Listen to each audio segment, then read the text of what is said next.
Jadi Diego Garcia ni mustahil. Bahawa Diego Garcia kemungkinan adalah lobby untuk mengingatkan Iran memiliki peluru pandu Karamshar yang boleh sampai 4,000 km.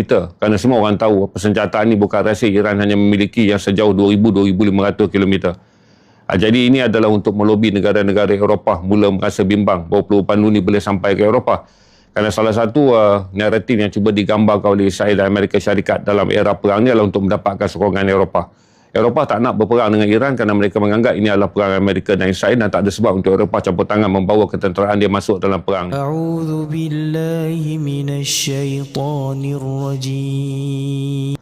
Okey, saya update kat tuan-tuan untuk ringkas petang ni di mana walaupun semalam ada kejutan besar apabila dua peluru pandu yang dilancarkan oleh Iran pada hari yang ke-22 perang berjaya menembusi dan dianggap yang paling berjaya kerana satulah jatuh berdekatan dengan reaktor nuklear Israel dan satu lagi adalah kena kawasan pertempatan padat penduduk dengan jumlah mereka yang cedera 100 orang lebih dan angka kematian dilaporkan di Dimona dan juga di Arad.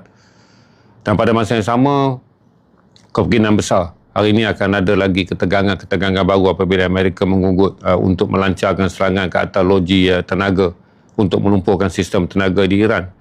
Dan Iran memberi amaran sekiranya lojinya diserang, dia akan meluaskan lagi kawasan serangan di 6 ke 7 negara teluk yang berjiran kepada loji tenaga juga. Ini antara apa yang ada pada hari ini, yang mana harga minyak dijangka melepasi 110 ke 115 hari ini. Saya tak dapat tengok yang last, tapi hari ini akan melonjak dengan begitu tinggi kerana ada jangkaan mengatakan sekiranya perang ni berlarut 7 hari lagi saja harga minyak akan melepasi $150 USD. Bagi negara seperti Singapura dengan 1 liter RM10.12, Thailand 1 liter RM5 lebih, Indonesia 1 liter RM5 lebih, Australia mencapai RM6.30 per liter kalau ditukar dengan mata wang kita, menjadikan krisis gangguan tenaga berlaku dengan teruk di negara-negara yang tidak memiliki, satu adalah tabungan minyak yang mencukupi dan mereka memerlukan ekspor harian, import harian, tapi sedar keadaan minyak berkurangan daripada, kita baru dapat angka, dulu kita baca 17 juta tong sehari di bawah data lama, di bawah data baru adalah 21 juta tong sehari yang keluar daripada Selat Hormuz. Dan sekarang angkanya menurun dengan begitu besar dan kita restart study atau restart analysis yang selalu mengeluarkan data minyak yang kita boleh rujuk tak dapat menjelaskan dalam tempoh perang ini berlaku berapa banyak minyak dapat dikeluarkan per hari, kerana satu adalah keadaan perang yang tidak konsisten, maklumat yang sangat terhad serta tak banyak kapal melapor berapa banyak mereka dapat keluar daripada Selat Hormuz.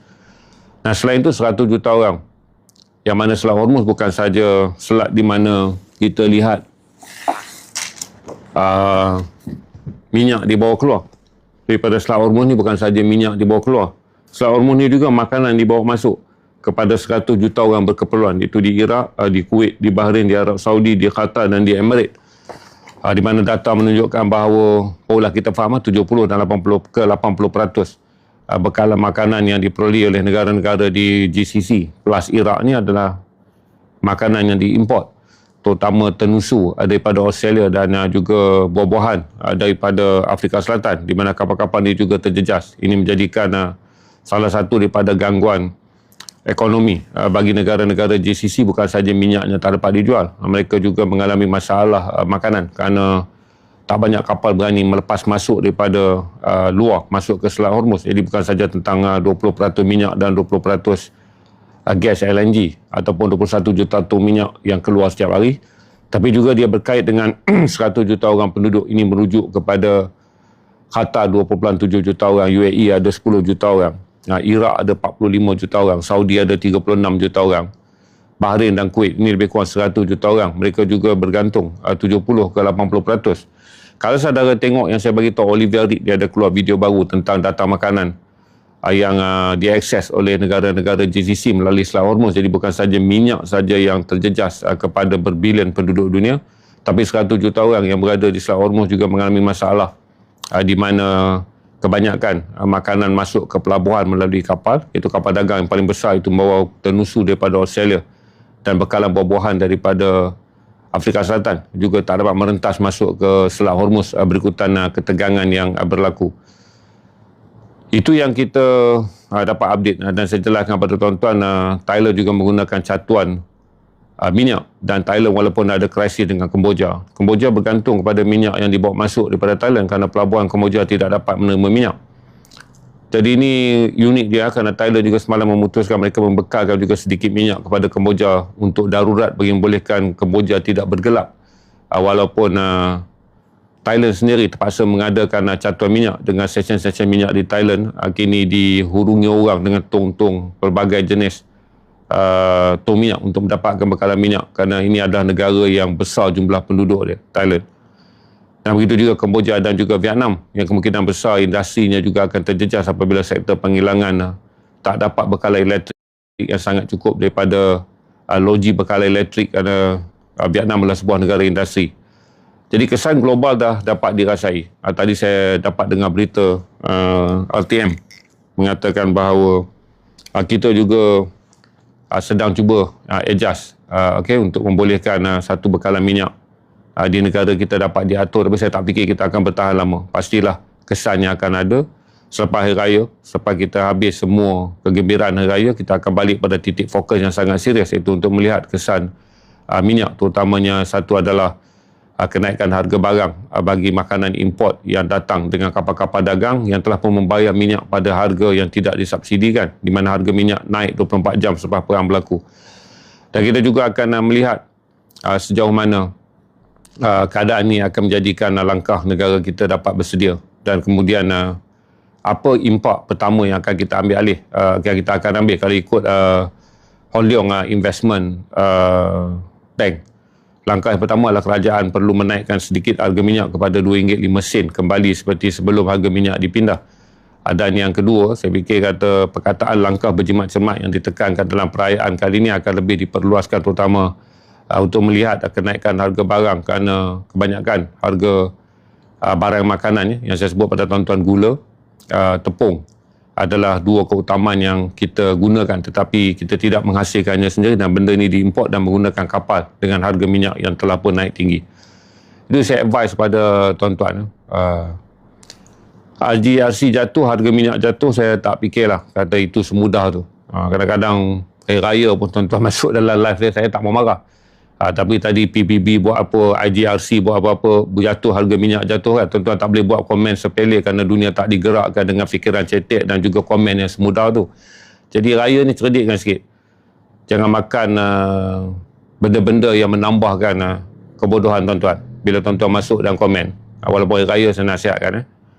Jadikan hari raya ni membebaskan diri tuan-tuan daripada fikiran sepele yang bodoh. Okey?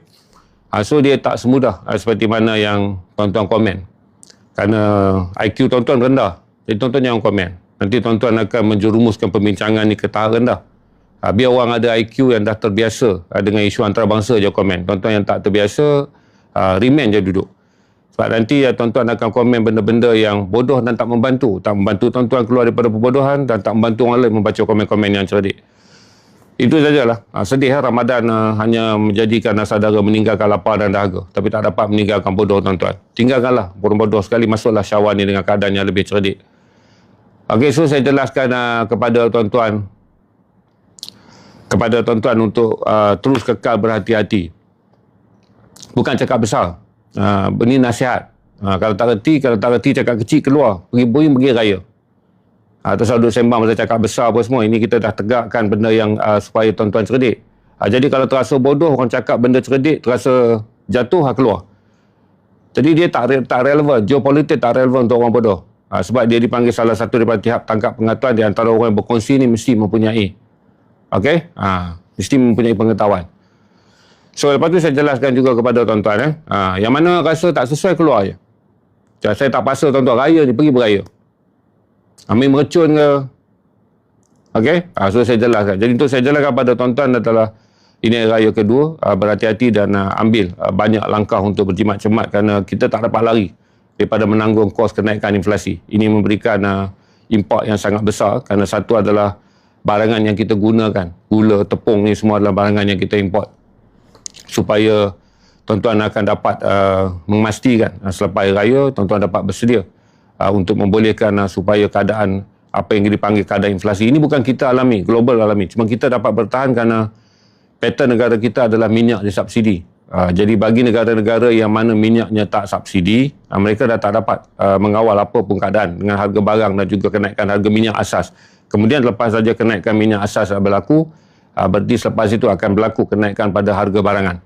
Itu yang saya update pada tuan-tuan, kata kita tak dapat lari. Walaupun beberapa langkah kerajaan ambil untuk membuatkan tuan-tuan berasa bertenang, memastikan tuan-tuan rasa seperti terkawal. Tapi saya jelaskan bahawa kita boleh mengawal harga minyak kita tu pun tak panjang kerana stok minyak kita pun hanya boleh bertahan pada bulan Disember. Ni bukan kata saya, tuan-tuan boleh baca RHB Hong Leong Investment Bank memaklumkan bahawa salah satu langkah yang kerajaan mesti ambil adalah menaikkan sedikit harga minyak sekurang-kurangnya pada RM2.05 pada harga sebelum dipindah ke subsidi. Tapi budi 95 akan dikekalkan lagi bagi membolehkan kerajaan menampung. Tapi penghasilan yang diperoleh oleh Petronas tak sama banyak dengan keupayaan kita untuk menanggung keadaan inflasi dan juga untuk menanggung subsidi minyak yang diberikan kepada tuan-tuan. Ini satu perkara yang ni. Minyak kita beli daripada Asia Barat di tempat yang ada sekarang. Kerana 60% daripada minyak yang keluar daripada Selat Hormuz datang ke situ. Kita ada minyak, tapi minyak kita kebanyakannya yang digunakan dalam pasaran domestik sangat kecil. Kerana Malaysia menghasilkan minyak berkualiti tinggi yang digunakan untuk sektor penerbangan, sektor perkapalan dan juga bahan bakar petrokimia. Jadi ramai orang tanya kenapa tak tukar balik kepada minyak kegunaan harian. Tak boleh sebab sistem refinery ataupun pemprosesan minyak kita ni dah dibuat untuk membekalkan kepada industri penerbangan kerana keuntungannya menjadi lebih tinggi dan kualiti minyak kita lebih baik. Dan kemudian pada sektor perkapalan. Jadi minyak yang kita pakai dalam sektor harian ni adalah minyak yang kita import.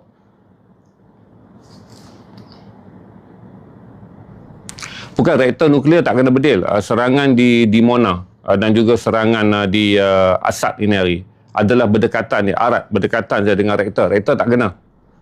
Reaktor nuklear tak kena, boleh disahkan, gambar pun tuan-tuan dah boleh tengok. Saya rasa ada kejutan hari ini kerana Israel membenarkan banyak gambar keluar. Selalunya dia halang gambar ni keluar.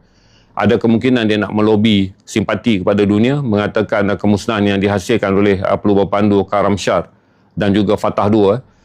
Kerana sebelum ni dia larang, kita tak dapat banyak lihat ada pengeboman yang berlaku di kawasan-kawasan yang dia dah kena. Tapi kali ni dia gambarkan dengan begitu meluas video dia. Saya tak tahu apa kempen yang sedang Israel buat dengan membenarkan video-video kemusnahan dia diedarkan dan juga ditonton oleh dunia. Yang sebelum ni dia nak cover reputasi moral dia dalam perang ni.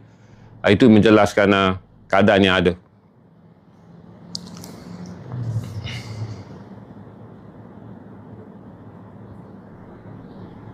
Hari ni saya tak buka kedai buku, kita masih cuti. Saya cuma live dengan tuan-tuan untuk update je kerana tim saya masih cuti. Saya je baru drive balik pada Melaka.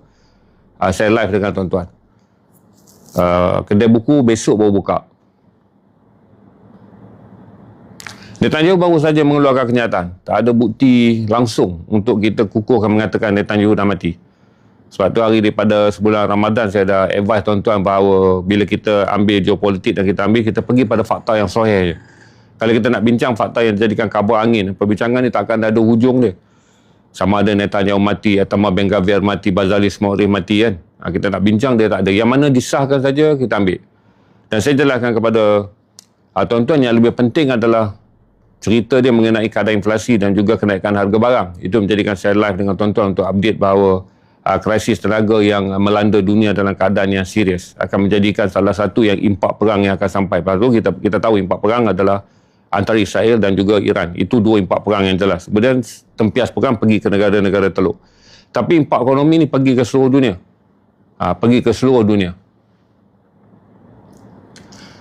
Diego Garcia banyak orang petikaikan kalau tuan-tuan tengok komen daripada Perhatian Antarabangsa. Kalau tuan-tuan buka balik yang saya kata komen yang lebih arif tentang persenjataan ni, tuan-tuan tengok komen daripada Olivia Reed. Tengok dia dah release video baru dia. Selain daripada hari itu saya suggest tuan-tuan tengok report dia mengenai impak ekonomi dan tuan-tuan tengok juga impak yang Olivia Reed sebut hari ni. Jadi Diego Garcia ni mustahil. Bahawa Diego Garcia kemungkinan adalah lobby untuk mengingatkan Iran memiliki pelubur pandu Karam Shar yang boleh sampai 4,000 km. Kerana semua orang tahu persenjataan ni bukan rahsia. Iran hanya memiliki yang sejauh 2,000-2,500 km. Jadi ini adalah untuk melobi negara-negara Eropah mula merasa bimbang bahawa peluru pandu ni boleh sampai ke Eropah. Kerana salah satu naratif yang cuba digambarkan oleh Israel dan Amerika Syarikat dalam era perang ni adalah untuk mendapatkan sokongan Eropah. Eropah tak nak berperang dengan Iran kerana mereka menganggap ini adalah perang Amerika dan Israel dan tak ada sebab untuk Eropah campur tangan membawa ketenteraan dia masuk dalam perang ni. Maka itu mereka lobi bahawa ada peluru pandu yang ditembak daripada Karamshar, daripada Iran yang menuju ke